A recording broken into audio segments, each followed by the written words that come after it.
Representative Miller coming to the table. Sorry, Mr. Chair. All right, members, as you know, special order of business. First up is going to be Representative Ballinger's House Bill, is that 1343? No, 1277. I'm sorry, House Bill 1177. And you are recognized to explain your bill, sir. Thank you, Mr. Chair. I appreciate you all coming and being here. We're going to try to keep it as short as possible because I know there's some other bills that are running, and we're going to try to make sure that we're mindful of their time. This bill is actually one that I think is fun for me to get to run. It seems like so much of what I've been dealing with is so intense, and I like this. This is fun. This is a good bipartisan bill with the support of some of you all as co-sponsors, and I appreciate that. And frankly, what attracted me to this is it's a group of people who don't have a lobby, don't have a big industry that's got a lot of money that's backing them, but what it is just people who want to go to work and make a little money, take care of themselves, and right now the state is in their way of doing that. And so there's a lawsuit that's going on, started in June in federal court, that is now stayed pending the getting some sort of resolution from the legislature or the end of the legislative session.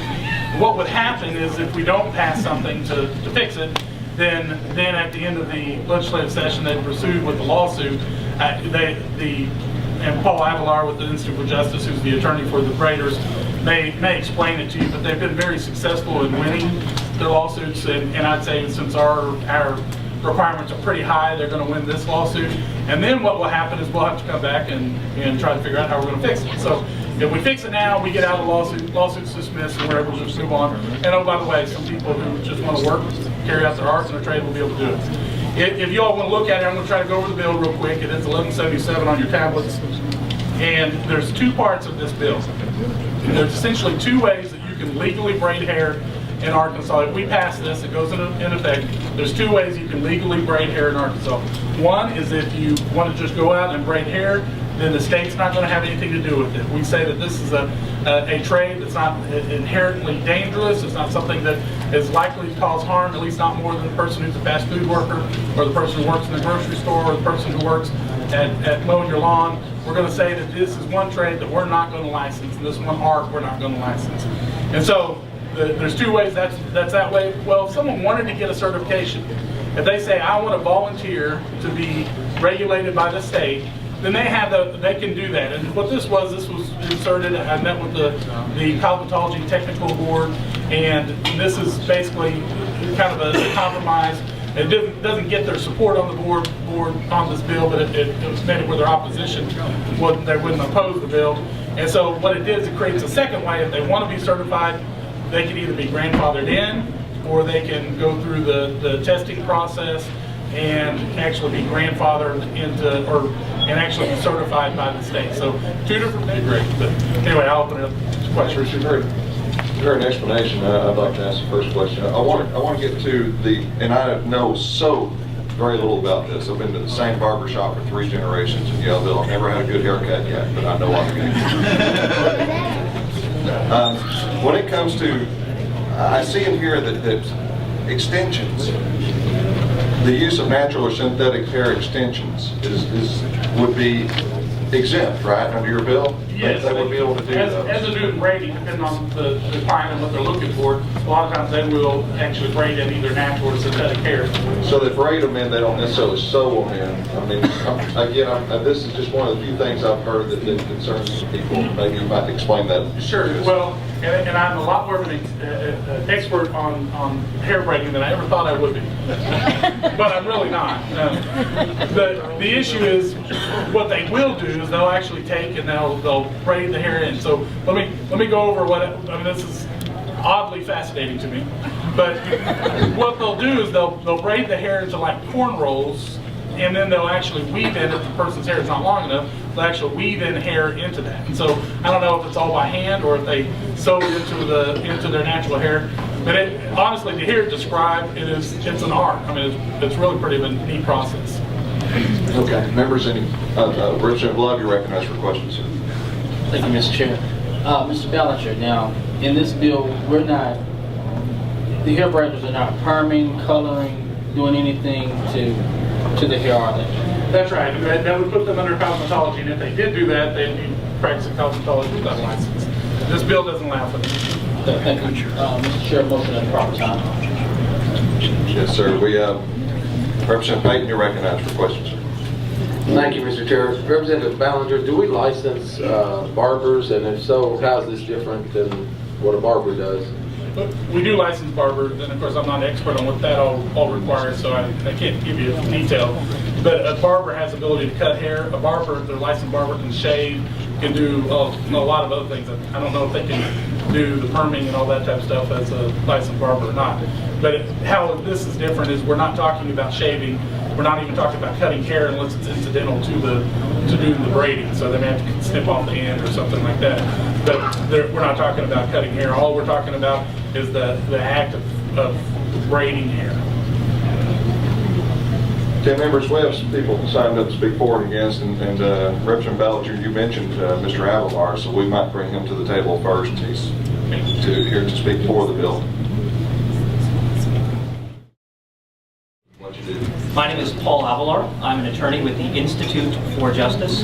I am currently representing Arkansas hair braiders in a lawsuit against the state of Arkansas over its current regulatory practices for hair braiders. Okay, thanks, sir. You're recognized again.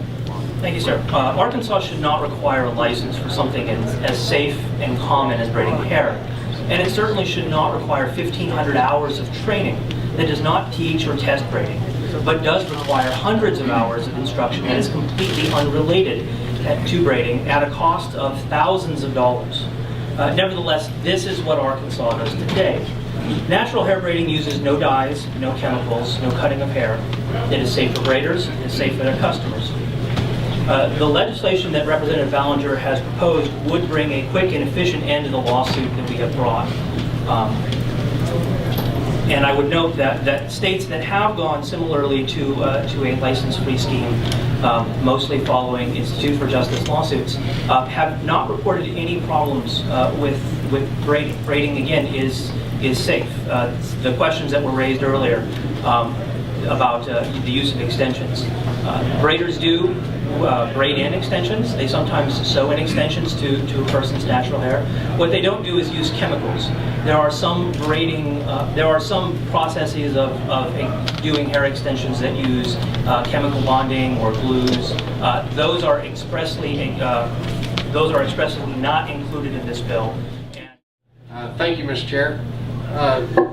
Representative Ballinger and Mr. Avalar, my question would be, I've heard a lot from hairdressers and folks in that community from my district that seem to have some concern with the sanitary aspect of this.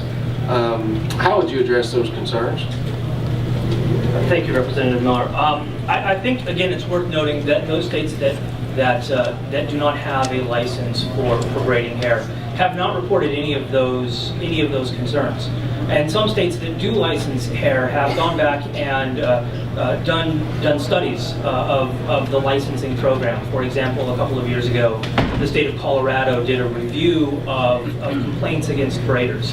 And what it found was that over a 3-year period, there had been exactly 3 complaints against braiders for any reason whatsoever. The idea that braiders are operating not sanatorially is it's simply not proven. And in fact, today, when braiders are often cited for braiding without a license, in many instances, the inspectors note that the shops that they're operating in are perfectly sanitary, perfectly clean. There's no evidence that a license, that's certainly not one that requires 1,500 hours, is necessary for braiders to practice what are some pretty commonsensical practices of washing their hands and cleaning homes. Studies that have been done as to the effects of braiding and extensions on the hair. Primarily in the African American communities, there is a disorder that we call CCCA, which is a central fungus type of infection that is primarily associated with women of color. And this actual process of doing the braids. When you braid this braid in, it's very tight to the scalp. It pulls on the follicle, and it sometimes causes permanent hair loss. A lot of women of color are predispositioned for keloid type skin. It causes scarring down in the follicle, and permanent hair loss. I consider this a significant health and safety issue. Then we have safety and sanitation. Simple things like cleaning and sanitizing, disinfecting your implements with an EPA registered disinfectant, which every cosmetologist and barber in the state is regulated to do. To say that they need to be regulated with 1,500 hours, I disagree. They don't need that much. A lot of what they do is an art. I agree. It is an art. But we've gone from braiding of natural hair over into adding extensions with synthetic or human hair or a mixture thereof, because there are many types of hair that you can use. The rubbing on the hair, the scalp, causes some issues. Then I have an issue with deregulating hair braiders and consumer issues. Customers, regardless of where they're going, if they're receiving a service, they deserve to be protected. They deserve to have an avenue for their redress if they do have a complaint. They deserve to know what they're getting and the damage or not of what they're going to get. I think that's just pretty much for everyone, regardless of where we're going and what services we're having done. If I go into a barbershop and get a haircut, I want to know that those implements are clean. If I have an issue, I'd like to be able to look up on the wall and see that person's name so that I could file a complaint. When we deregulate and we set a scope of practice, then how, if we're deregulating them and they can only perform certain tasks, who's going to go in and inspect and to find out if they are doing color, if they are doing relaxers? When you talk about adding extensions through the method of a sewing and weaving, that hair comes on a weft. And once it's placed in all around the head systematically, and it is an art, it has to be cut into a hairstyle. That goes into barbering and cosmetology alike. When we talk about shampooing in braid salons that are deregulated, you have some public and safety issues with this N9 backflow valve. We have a regulation that we have as cosmetologists with the shampoo bowls that's mandated through plumbing codes for the state of Arkansas. In this bill, 1172, it proposes that they should also be able to shampoo. We have to consider many things. And when we were drawing up our legislation, we considered those things. We tried to be as proactive and reactive with our legislation. And I'm just going to ask you today, please consider and allow our legislation to come through before you make a decision on this issue. Give us a fair chance. We've worked on this for 3 long years, working with the braiders, working with Mr. Avalar, prior to the lawsuit ever being filed. It was finalized. We just want the opportunity to get our legislation through that is proactive and reactive. Representative McGee, you recognize. As a physician, could you comment further for the committee about what keloid actually does in African Americans? Because that's a very significant problem. Keloiding actually causes scarring deep down in the tissue in the dermis part of the skin, where it actually will close off hair follicles if it's in an area where there's a hair follicle. Some black women, and the majority of what you will see will be the big huge knots and the scarring over a tissue, sometimes causing big balls. And it's very prevalent. And then also it can be very disfiguring. Yes, sir, it can. Yes. And so can, if I may add, the braids and the different studies that have been done on the braids, the braiding of natural hair by itself does not pose a lot of issues to the consumer. But when you begin to tie in these extra weight on the hair, I would liken it to a small branch trying to hold a sandbag. I mean, that's what you're doing to the follicle and the hair strand. Then you have to take into consideration a lot of the consumers that go to braid shops have chemically relaxed hair, either with color or the hydrogen, the sodium hydroxide relaxers. which puts the hair in a much more fragile state. And I understand that braiders do not do chemicals, but at least if they're going to work on heads, some knowledge of what they're working on will be beneficial to them so that they can stay in business and to the consumer. And it's been noted in a lot of these research papers that there is a receding of the hairline 2 to 3 inches back because of the tightness of the braids and the damage done to the hair follicles. And all these things you can read in the dermatology journals. Representative Love, you're recognized for question. Thank you, Mr. Chair. Ms. Ford, did you all meet with Representative Ballinger? We did, sir. Did Representative Ballinger include some of the comments or some of the pieces in your legislative package? He did. He took some of our verbiage out, and he also added at the bottom what our proposal would be at the bottom. My problem is that he's giving them a choice to be regulated. I think that when you look at regulation and why you should regulate, you should only regulate a profession when there's an actual consumer protection issue, and also when there are issues with customer redress and the health and safety issues. And I actually... How many consumer complaints do you have recorded here in Arkansas? As a result of hair braiding, how many consumer complaints? I can't tell you that definite number. I work on the CTAC. I don't work in the office. We have an office within the Department of Health. So sometimes those complaints don't even come to cosmetology.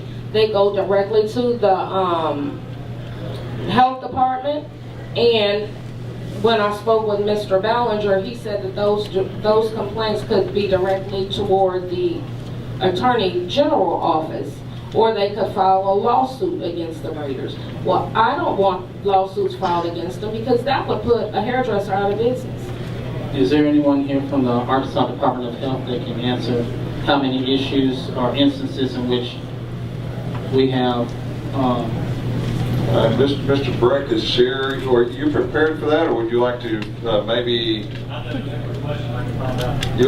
if you could maybe find out, we'll bring you to the table later for Representative Love's question. That'll be all right, Mr. Representative Love. Thank you, Mr. Chair. All right, Representative Sullivan, you're recognized for a question. Yes, ma'am. You cited several studies where the person had a negative impact or an adverse impact from this. Were those the adverse impacts the result of non-licensed hair braiders? It just was a study over women, and it did not, the actual study came from 361 women. 60% of those women had braids done. It did not say where the braids were done, but the actual braiding with the extensions done. Okay, so it's possible that those could have resulted, all those adverse results could have resulted from licensed participants. Very well. Okay, thank you. Nivea Earl is here to speak for the bill. My name is Nivea Earl Thornton. I'm a braider in Jacksonville. I'm the owner of Twistykinks Natural Hair and Braiding. My testimony is that we are braiders. We're not using any chemicals on our clients. We're just braiding hair. Are you currently licensed? Have you gone through the cosmetology? And are you currently licensed, I guess, cosmetologist? I'm not sure what the title is. No, I am not a licensed cosmetologist. I am just a braider. I would like the right to be able to work. I am not hurting anybody by simply braiding their hair. Representative Love, you're recognized for a question. You've been in business braiding hair for 16 years, and you do not have, you said you do not have the cosmetology license? That's correct. I do not have a cosmetology license. So is it currently, under our state law or regulation, whatever, is it legal for you to be in business? Braiding is a part of our culture. It is something that we are taught. And what you're telling me is that I cannot braid hair because it wasn't taught in cosmetology school, that I have to have a cosmetology license in order to braid hair. But we have to remember that is something that they do not teach, okay? So for me to be a braider, and if that's something that my mom taught me or a friend or something taught me, you're telling me that I can't do that. It's not anything wrong with my work, but I'm not able to do that because I don't have a cosmetology license. I don't think that I should have to have a cosmetology license because I'm going to school for something that they don't teach. How are you going to teach me something that I already know how to do? Right. Well, I'm just trying to get it figured out. If this is, I mean, I don't have a, like I say, my main question is just, is it legal right now for someone to be doing what you're doing? I don't have a problem. It is not legal currently. That is why we're here today, so that we can get it legal. All right. Thank you, ma'am. Thank you, Mr. Chair. Representative Love? I wanted to follow up on Mr. Miller. Are you, because this is a question, were you asking her if she had a business license or was it regulated by cosmetology? Because I mean, it's my understanding you would have a business license. I do correct? have a business license. I have a business license and a tax ID number as well. Okay. But is that what you're saying? Does she have a business license? Because I was concerned about the same thing. Well, I mean, no. I mean, my main question is just, I'm just trying to figure out: is it actually legal to have a business that does this hair braiding currently right now in the state, and the way our system is set up? That was my main question. Thank you, Mr. Chair. All right, Representative Payton. Yes, sir, you're recognized. Well, they almost asked my question for me. Thank you, Mr. Chair. So in the 16 years, you currently have a storefront out front, I guess, if you have a city occupation business Yes. license. How long have you had the storefront? I've had the storefront for the past year. For the past year? Has anybody from the state or a state agency tried to shut you down or tell you can't operate? No, sir. Okay. So do you feel like in the absence of this legislation passing that you would have to shut down, or do you feel like you could continue to operate? I think that if this bill is not passed, it would be something that would cause me to have to shut down my business. I'm not trying to harm anyone. I just want to contribute to my society like any other entrepreneur. I want to be able to run my business legitimately without the interference of cosmetology. So if this bill is not passed, that allows the Cosmetology Board the opportunity to interfere with my services and to continue look at me as a target instead of looking at me as an entrepreneur offering a service. Well, I certainly appreciate your testimony. Thank you, Mr. Chair. Thank you. Seeing no other questions, thank you, Ms. Earl. We're gonna if you would get your question, if you would keep your mic and tell us your question again. I've got an answer, but Mr. Breck is here, he can answer. Thank you, Mr. Chair. Mr. Brick, I just wanted to ask, how many instances in which, as a result of hair braiding, how many, I guess, adverse actions has the health department received? I guess you can tell me in the last year or 5 years ago. Thank you. Robert Breck with the Health Department. There have been 2 complaints since 2011. I could also answer the question about whether or not they can operate legally. Once the lawsuit was filed, there was a conscious decision made not to enforce that portion of the law until that lawsuit was either completed or there was some action taken by the legislature. So that should answer both those questions. Two complaints since 2011. Well, I'll ask you this, Mr. Bray. If there is, and because I know that ADH is governs cosmetology. Arkansas Department of Health. Yes, sir. Thank you, Mr. Chair. Arkansas Department of Health governs cosmetology. If there is no, I mean, because I'm a little concerned with our last testimony. Either if they wanted to call themselves certified, they could go through that avenue, or they could do it without going through that avenue. Okay? But we would not file our bill until his is either not passed, and if it does pass, we will not file our bill.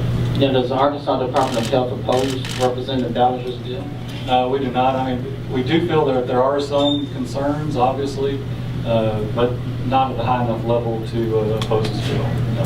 Thank you, Mr. Brett. Thank you, Mr. Chair. Thank you, Mr. Breck.